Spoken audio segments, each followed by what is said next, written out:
কিছুদিন আগেও এই পদ্ধতি ছিল যোগাযোগের একটা শর্টকাট কৌশল। ভারতের আনুমানিক 93 কোটি গ্রাহকের মধ্যে 65% গ্রাহক এই শর্টকাট পদ্ধতির মাধ্যমে একে অপরের সাথে ভাব বিনিময় করত।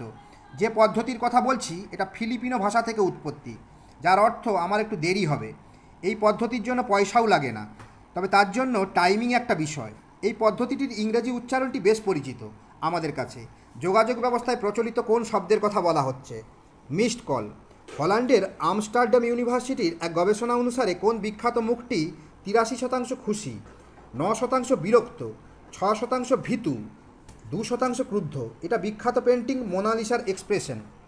ভিক্সেন, কিউপেট, কমেট, ডান্সার এগুলো কাদের নাম? এগুলো সান্তাক্লজের বলগা হরিণগুলোর নাম, যারা সান্তাক্লজের গাড়ি বরফের দেশে টেনে নিয়ে যেত। এটি একটি ইংরাজি শব্দ দ্বিতীয় বিশ্বযুদ্ধের সময়, যার মানে ছিল একটা শক্তিশালী বোমা যা শহরের অনেকটা জায়গা ধ্বংস করতে পারে।